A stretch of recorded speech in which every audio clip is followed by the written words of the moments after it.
right, folks. That sound you just heard, that is a bar tack. We're going to put that in the intro a little. Exactly. That's much better than me. We are on location in the Oveja Negra factory. This is one that I've been anticipating. I know all of you out there have been anticipating it. This person is very special to me. Changed my life.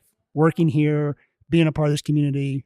I feel like this person, by embracing Allison and I when we lived here, really opened doors for us, made us a part of the community. It pretty much progressed us in a very quick way into being locals and staples and just known people within Salida. And I'm very proud to know this person, honored that she did the podcast. I am sitting across from her work table, Lane Willson. How you doing, Lane? I'm doing awesome, Brandon. It's so good to be here with you. All those wonderful things you just said, I'm just going to mirror those right back on you because that's how I feel about you and Allison. And that's why we're both such happy people. It's because we have people like each other in each other's lives. I don't know of anyone, I've been thinking about this a lot, that got as much mileage out of working at Oveja Negra, because it really launched my riding career, which you would think being a shipper and bag inspector, but there is a creative river that flows through this place. You're the conduit for that. And working here really inspired me to pursue my own thing, to start riding again. I had been wanting to get back into riding and just kind of was at a stallmate, and then came here, and man, we did so much stuff here, so many creative things. And really the catalyst that really just has put me on this path that I am is that rap video that we shot. Oh, the rap video. The rap video is life-changing. I mean, the creative collaboration.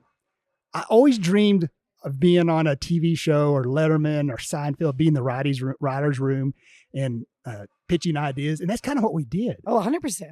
And we wrote the song, and I'll never forget. I had sent you a bunch of stuff and just kind of threw a bunch of stuff at you, and you pieced it together, and then you showed me my part, and I go, "Hey, can we change? Can I say it like this?" And you go, "No. It has to. You have to say it with this syllable, this way, this cadence." And you were right. Yeah. A copious collection of American made. Expat.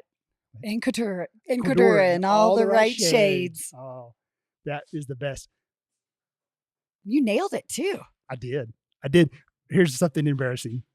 I'm going to back up a little bit. We are in the factory. So if you hear some sewing machines in the background, I kind of want that. I kind of want that background of the people working, sewing, constructing bags. This was my life for a long time, and I love that sound. And like I said, we're going to put a bar tack at the beginning of this intro and get that, kind of set the tone for being in the factory. But, back to the rap video. I wasn't really sure how that was working. And so you and me both. I knew my line, but I didn't know when we were saying it. And it was at the old factory, and I was on a table just like this. And the girls were on top of the table doing our dancing and stuff. And I was like laying there. I thought I was supposed to be saying my part. So I'm singing it out loud, and I can't think of his name right now. Our director. Oh, Ben Knight. Ben Knight.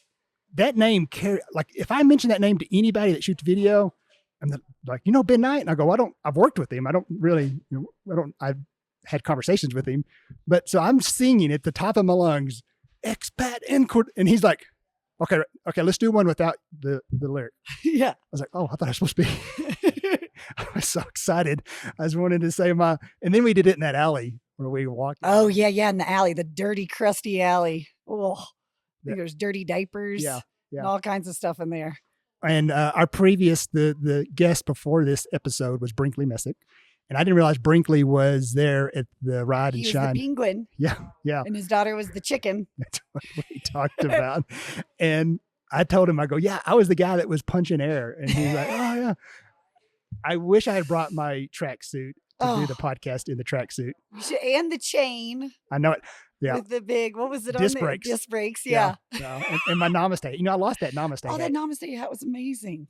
I'm going to tell you a little something that kind of embodies everyone here. Your universe, Steph Perko, your partner in crime, co-owner, just one of my favorite people. One of my favorite people. I posted that on Instagram that I broke my Oveja Negra cup, my coffee cup. I was rinsing it out like this, and the handle just came just off. And Steph Perko gave me hers. Of course she did, no doubt. And it was the same color. It wasn't the same style, but it was the exact same color. The same glaze, yeah. So she called us litter mates in the podcast. And I mean, we really are. We really, and I dropped that episode the other day, and I mean, I don't know, I picked up 5 or 6 followers, and that's the most that I have other than a Jared Foster post. But even then, followers are so hard on Instagram now. Oh, yes. I mean, I hardly ever like anything because you just kind of look at it and you forget. But Steph Perko, I mean, I picked up 5 or 6 people, so that was kind of fun. She's a saint. Yeah. In all the ways. Yeah. Everyone loves Steph. Sometimes I think Steph may be a little too positive. Too positive? Don't you sometimes you want to kind of like commiserate with her and go, look at that person. Why are they acting like that? And she's like, no, that's the greatest person in the world. Well, I don't want to spoil it for you. Maybe I get some special behind the scenes stuff. I've asked for it before. Come on, Steph, tell me how you really feel.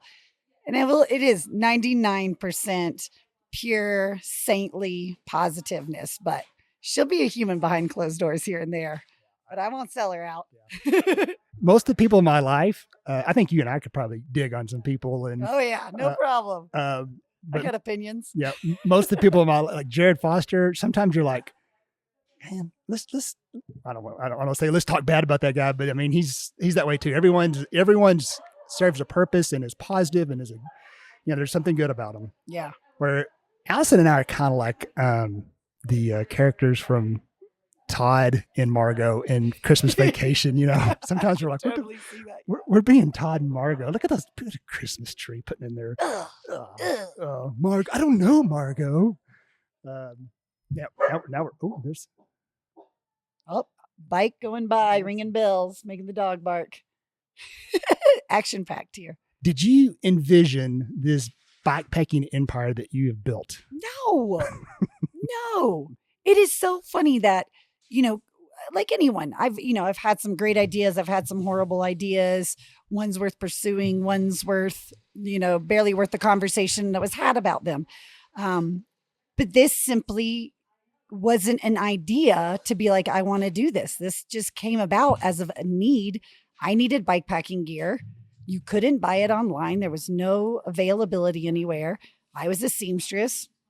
My husband is really good at design, Monty. So, we made the bags for ourselves, and it was friends. Oh, can you make me a bag? Of course you can. Oh yeah. Trade me some plumbing work, trade me, a dinner or, something like that for the bags. But it wasn't until friends of friends are asking that to be like, well, wait a minute. Like, you're actually going to give me money to do this? And then your friends also want bags. And now I have so many bags to make. I need to quit my job. I was forced to do it in the best way possible. It was the universe telling me, hey, this seems really weird, but this is what you're good at. And, and it's not, am I an amazing bikepacker? No, not at all. Like, I don't do the divide. I don't do, around the country, hopping on boats right here, there. I'm a weekend warrior. Am I the most amazing designer? Do I have the best, ideas for fabrics and prints? No. But what I have is a willingness to surrender to the flow and let the universe take me where it wants to take me, which means introducing me to people along the way that are going to support me because I support them back. And then the next thing you know, you turn around and you're like, holy crap, I've got this amazing team of workers, this amazing team of sourcing. That's something I think a lot of people don't think about, like where I source our fabrics, US, webbing, US, buckles, US. And the people I'm working with to get these products in my hands are as equally as important as the people sewing the bags. And I have relationships with them that I've carried on for 12, 13 years now. And even just their positive support for what Oveja Negra is. It's like, I had no other choice but to do this. And I'm so lucky for it. Oh, and we're all lucky for it because you've changed so many lives. And yeah, that sounds crazy. A company that makes bikepacking bags changing lives, but it's you and your. I've always said this. This is the same thing with Jared. Like if you give Jared an idea, or if you come to work here at Oveja Negra and you have an idea, or I want to be a sewer, strap in because you're going to work your ass off. Yeah, and keep up. Yeah, keep up. Yeah, you've got to keep up. And it's not easy. No, and some people can't do it. And the expectations are, don't do. I'm stealing this from another podcaster. Don't do your best. Do my best. Do Lane's best. Oh, I love that. And the same with Jared. Don't do your best. Do Jared's best. Me, I'll slough off. I don't know if you want to do my best. I definitely want to do your best, Brandon. but the that you have to submit to the flow. We may use that as the new 10 streamer ethos. Oh yeah, because that's what the 10 streamer. It's like finding your flow in life, and you submitted to the flow. You didn't envision as a young girl that you'd be making bikepacking bags that didn't exist. We had panniers and seat bags and stuff like that. But what did you dream of sewing when you were young? What was your dream job? Costuming. That's where I started. That's what I love doing. Because it's that pure silliness, right? Like, somebody was like, I need some green sequin pants with, black fringe, but I want it to be surrounded on a forest theme. Like, that's what I love is give me an idea, give me something to roll with, give me some inspiration, and I'll make it. And when I was into costuming, it was just so much fun to have people's visions. It's that teamwork collaborative, right? You've got a great idea. You see what you want. I have the power to do it. I don't always have really great ideas. Even like I said, like Oveja Negra was not an idea I had. It was forced upon me in the greatest way possible. And I think that that's what's helped me as a leader is that I don't rely on just what my ideas are. It's like, no, please tell me your ideas. Like I need a little inspiration. I need a little direction. Give me some ideas. And that's why the bike bags are so great. Here's a bike. You have to make it fit on the bike. Like there's only so many ways to make a frame bag and so many features you can put on it. But you have that basis of it's got to fit here. It's got to last in the outdoors, meet that demand. Yeah, the outdoor world of camping and products, it's everything has to work. And that's what I love about it. There's no, this is designed really poorly because that gets phased out and then you change that design. So to me, the outdoor world is so cool. Like tents go together so well and they're designed so perfectly. Some of them are super light and fragile, but that's, that goes with the, bikepacking and trying to have a light tent. Sometimes a cheaper tent's a little more sturdy, but your description of your dream was costuming and designing costumes. My dream was to wear those costumes. Yes. I've seen some of your costumes. They're incredible. Inspired by David Lee Roth and his spandex. Yes, more spandex. And maybe on this episode, we'll put up some of my prom outfits where my grandmother would make me these crazy pants. And then I'd wear like a tuxedo jacket and cummerbund. For my senior steak supper at Snyder High School in Snyder, Texas, I had a special pair of pants made. And I went to the fabric shop with my grandmother and picked out like this teddy bear print that you'd have for like a blanket.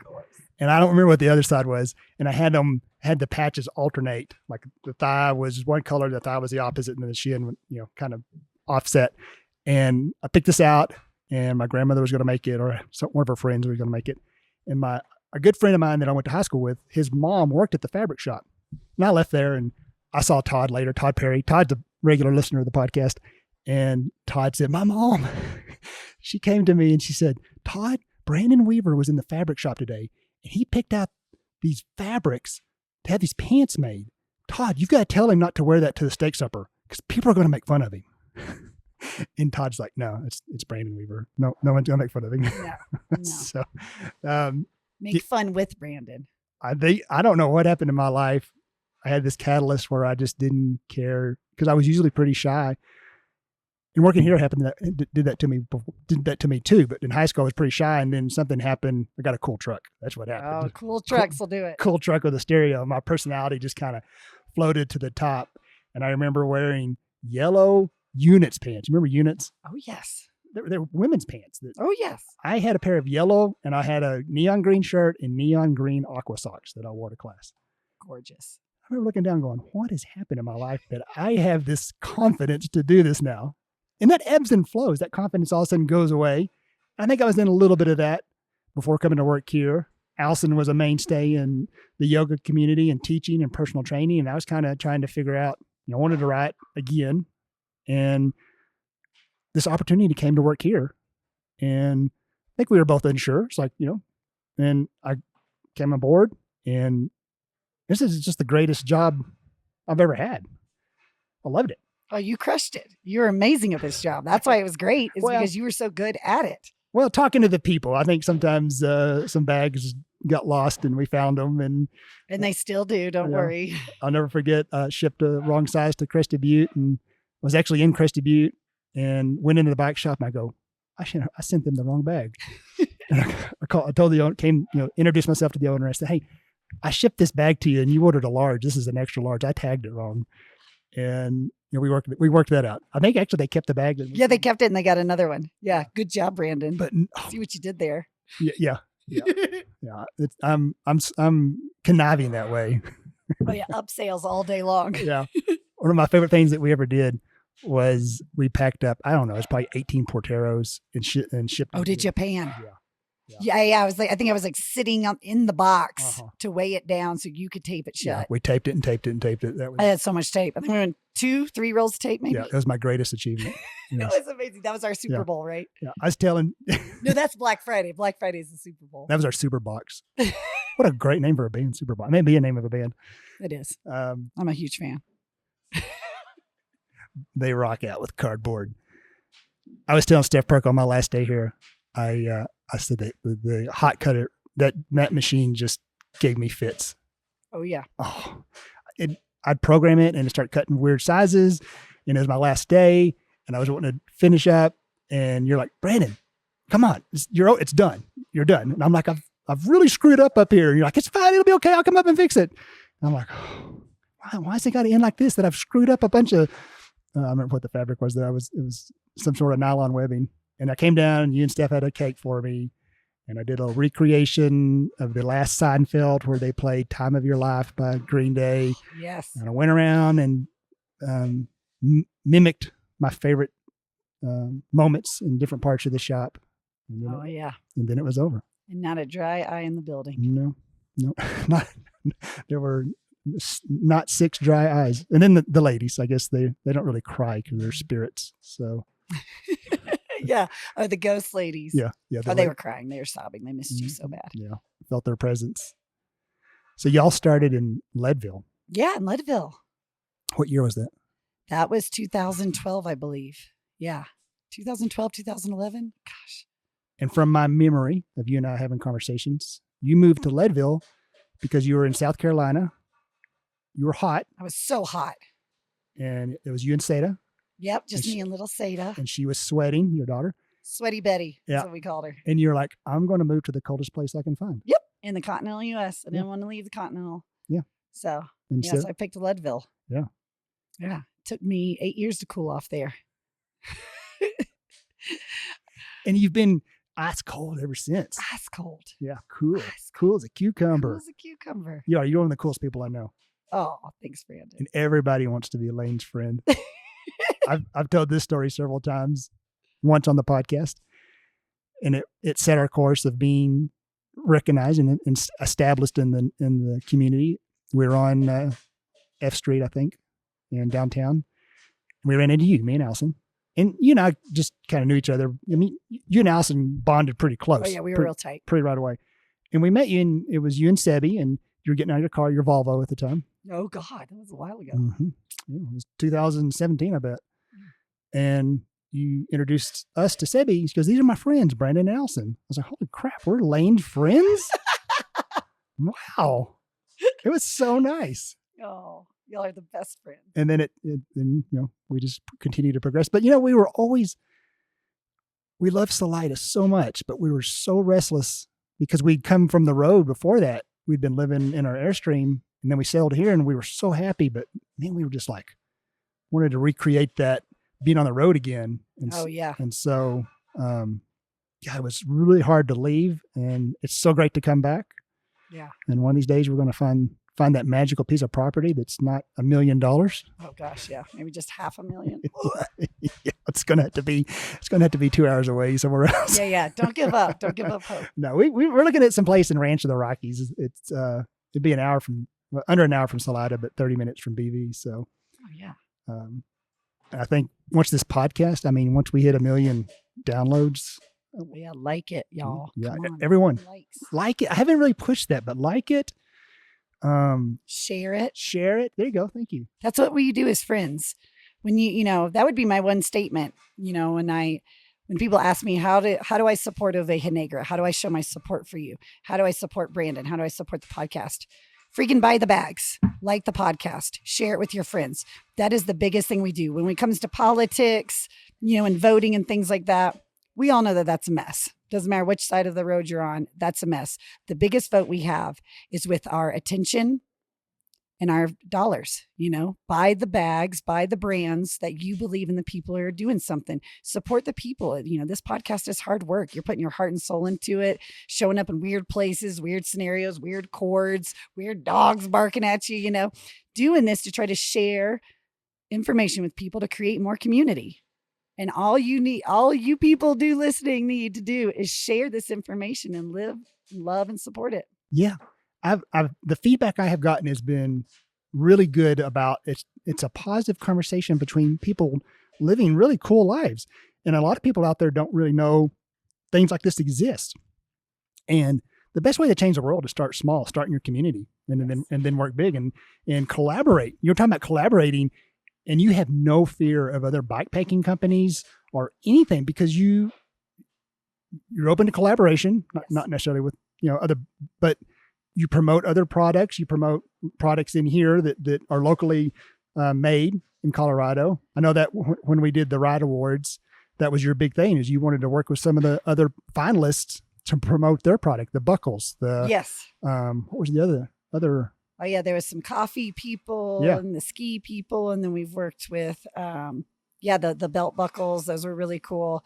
Yeah, that was a huge thing, and it took a while because obviously COVID kind of slowed us down. But now that we have our downtown shop, we are working with businesses that I say pass my 3P test, and the 3Ps are: is it a good product made by good people in a good process? And it's amazing as a consumer myself and getting to choose where I vote with my dollars.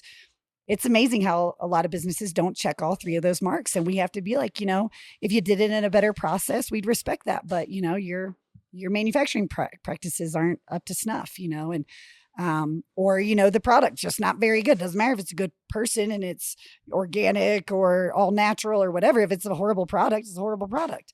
But we've really brought in some great businesses like Mountain Flow Eco Wax. That's a Colorado-based company. The people are just phenomenal. I've met the owner and their team, and it's just really cool what they're trying to do. So we hit the P, the product, plant-based ski wax, bike lube, things like that. I mean, do you know how much ski wax goes into our waterways? And these guys are doing it all plant-based. Even their packaging, they're trying to do plant-based packaging. We've got their plant-based water bottles, or recycled packaging, or at least as much paper as possible too. And then I actually use the product. The bike lube is awesome. The ski wax is awesome. It works just as well as any synthetic. And so we really work hard to promote other businesses like that in our downtown shop. Because that's what we need. We all need to lift each other up and support each other. And that's what I love. There is profit in passion. Yes. Now there's not much, but enough. Our podcast. Enough. That's what it's enough. That's all I need. I need enough to sustain myself. Yeah. And I don't need a Lamborghini. I'm fine with 300,000. My Santa Cruz Bronze. That's my Lamborghini. Exactly. I'd like a 4-wheel camper. Shout out to 4-wheel campers. But I love my 300,000 mile pickup that's full of dog hair. Oh, totally. A scratch tint. So many memories. Yeah. I will take a Sprinter van if anybody's giving one of those away. That's fun. Not yet. I would. So I have a soft spot in my heart for Sprinters. I had a Sprinter in 2008 before they were really big. Oh, before they were cool. Yeah. My brother joked, and he said it was some sort of medical mammogram wagon. Mobile mammogram. And no one knew what it was. Like we drove it to California, and no one really knew what they were at the time. And did you have it tricked out on the inside? Yeah. Oh, Yeah. So I had a 4-wheel drive Ford van in 2004, 2005, and that was awful to drive. Just a miserable vehicle to drive. And the Sprinters were the new body style had just come out, and Sportsmobile in Texas was where I had it built. And so I think I purchased a 2007, 2008 Sprinter with black wheels, which is standard now. Yeah. And when it showed up at the dealership, the upfitter Sportsmobile called me and said, "Hey, your van's at the dealership. You want to check it out?" So I went and checked it out, and they were freaking out because the wheels were black. They go, "We were really freaking out because we thought we made a mistake and ordered these black wheels." And I'm like, "No, that's what it's supposed to look like." That's what it's supposed to look like. It was silver with black wheels, and it had a porta potty, outdoor shower, sleeping, and it was great. But in the end, I kind of decided it was a really expensive place to change clothes. Yeah. Yeah. And we had a dog at the time that needed something different. And so we sold it. And then I had a Class A, and then ultimately the Airstream is like that. The Flow found me. The 10-streamer Airstream found me. It's perfect. But now maybe you want to move on. We'll keep that forever because there's so many memories. And you have an Airstream in your backyard at SETA. I used to. Yep. Now it's replaced with a shipping container, and it's full of bikes and boats. So once we kept the Airstream in the backyard for a year. And when my daughter came home from college twice, we were like, all right, you're losing your bedroom. You're losing your Airstream in the backyard. Well, a shipping container, that's where we shot the podcast with Brinkley. Oh, nice. As in his Connex. Oh, yeah. I've been in that. Yeah. And we were going to do it in the Airstream because I have this kind of that's fun. his art studio. Yeah. But he's like, it gets really hot in here. And I go, yeah, I know. Airstreams are real frustrating. It's like the metal heats up, and then it heats up the insulation, and then it heats up the metal. Oh, yeah. You start baking in there. But the Connexes are really, I love them. We've got one at the house, and also this land that we've looked at, we've talked about just getting a Connex and dropping it on the property and having that. You can shut them up, and they're rat proof, and yeah. Oh yeah, killer. Yeah. So I love Colorado people, like talking with Steph Perko and all the mechanicking she does. Oh yes. She didn't have a garage. No. She just does it. And like, you don't need a big barn dominium now, I would love a big barn dominium. I would love one of those. Yeah. But sometimes. But enough. There's only so much profit and passion. Yeah. That you'll find with small space that you'll accommodate and be pretty clever. Because I had a big barn dominium. This 50 by 50 garage, and it was just dusty and a lot of wasted space. Yeah. I would kill for that barn dominium again. Oh yeah. Every once in a while you just need it. You just need that space. Throw a party in it. Yeah. I just want to drive my Airstream through it and just pull it in and stop, Yeah. Yeah. It sits out under a cover now. So we're wishing for the sewing god to give us a Sprinter van. Sprinter van. Yeah. Oveja Negra on the side. Oveja Negra. Yeah. Yeah. That'd be awesome. Yeah. So fun. So I had my first Sprinter van experience this past weekend because I was fortunate enough to fly to Dover, Delaware, pick up a Sprinter van that I rented, and drive to the Fish Festival. I saw that. At Mondegreen. So my other big passion besides sewing and bikepacking is live music. And Phist is one of my favorite bands. And let me tell you, it felt like pretty much like a bikepacking journey. I volunteered on the crew, was picking up garbage for 6 days, for 6 hours a day at this festival. So I had a different experience than a lot of people, but I got a free ticket out of it, which allowed me to afford the Sprinter van for the weekend. And when it was raining, after working a 6-hour shift, picking up cigarette butts and glow sticks, I was so excited to walk into that van and have air conditioning and a bed to lay in, and then dance to Phist all night long. Awesome. Also type 2 fun.